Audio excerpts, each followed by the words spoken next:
Goazen ikustea gure ikastetxeko Moodlek ze itxura hartzen, baina ez itxura orokor bat edozeinek ikus dezakena, hau da, kanpoko edozein personak ikus dezakena, baizik eta guk irakasle eta ikasleok ikusiko deun itxura, bai. Hortako hemen goran daukezue logeatzeko autentikatzeko botoia, login izenekoa, sakatuko zue eta bertan idatziko deu bakoitzek bere erabiltzaile izena eta bere pasaitze. Bai, sartuko gara barrua eta ikusten zuen bezala, hau da Moodlek hartuko itxura. Bai, nahi izan ezkeoz, hemen posible dut eskubiko zutabea agertaraztea, hortako mangoinoke erakusteko zutabea, hortxe daukezue, bai. Eta leku gehiago nahi balimat ikastarontzako, barruko zorontzako, gordeko dut eskubiko zutabea. Vale. Hemen ikusten zuen bezala, azaltze eskit, ni matrikulatuta nau ikastaron zerrenda. Bai, matrikulatuta berdin da ikasle bezala edo irakasle bezala, baina ni matrikulatuta nau ikastaron zerrenda. Ikusten zuen, hau da adibidez geren arduradoren gidak, beste ikastaroren gaitasun digitalak eta zi, ebolazioan ere gaitasun digitalak, bai joazteola, ni fijatu hemen adibidez ze itxura, honei, kasu honetan ikastaro honei, bere ezarpenetan argazki bat, irudi bat gehitu ezkeoz, ikastaro horrek beste itxura bat hartzeula, bai, beste ikastaro bat, metazikoa, nun baita ere bere ezarpenetan ikastaro horri irudi bat gehitu dion.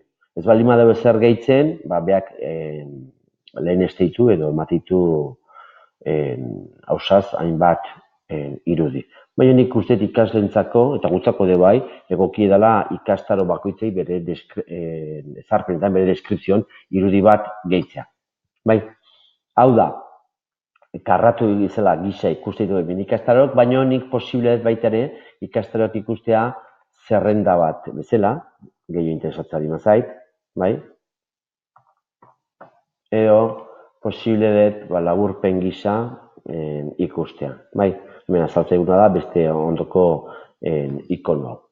Nire kason, gehiena hauxe gustatzen zait, txartel modun, bat ikustea, eta horrela xeutzikot. Posible baita ere ikastaron izenaren arabera pantailaratzea zeak ikastarok, baino posible azkenengo atzipenen araberako sailkapena erakustea.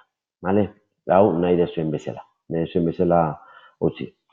Eta hemen dakuzen beste aukera bat, beste menu desplegable bat da, martxan daudenak, edo etorkizunean, edo iraganak, edo bueno, bai, ikastaro batzu badakizue daukela hasiera fetxa bat eta amaiera fetxa bat. Orduan, segun eta matrikulatu balin badau, baina ez balin bada ikastaro hasi, etorkizunuka izangoa. Fetxa ja hasita balin badau, martxan dauna. Eta pasatakoke posible dut ateratzea. Bale? Orduan, nahiko banuke, nire kasuan, ikastetxeko Moodleko ikuspegi orokorra ikusi, hemen daukezue aukera, home izenekoa, bai? Home nortan emango banu, irudi orokorrea, jungo nitzeke, bitiko irudia, bai? Emango banu, hemen tolosaldean, edo hemen aginte panelen, berriro bueltatuko nitzeke, gure itxura honta, bai? Nahiko banu baitare, posible dut eskubiko zutabeek ikustea, eta horri hau personalizatzea, zerbait kendu nahi balimat, edo mugitu nahi balimat bloke bat gora, bera, bai? Hau dena personalizatuak, baina hau izangoa beste aukera baten, beste momentaten ikusiko dugu, bale? Orduan berez, hola sekelituko geha, itxura honekin. Bale?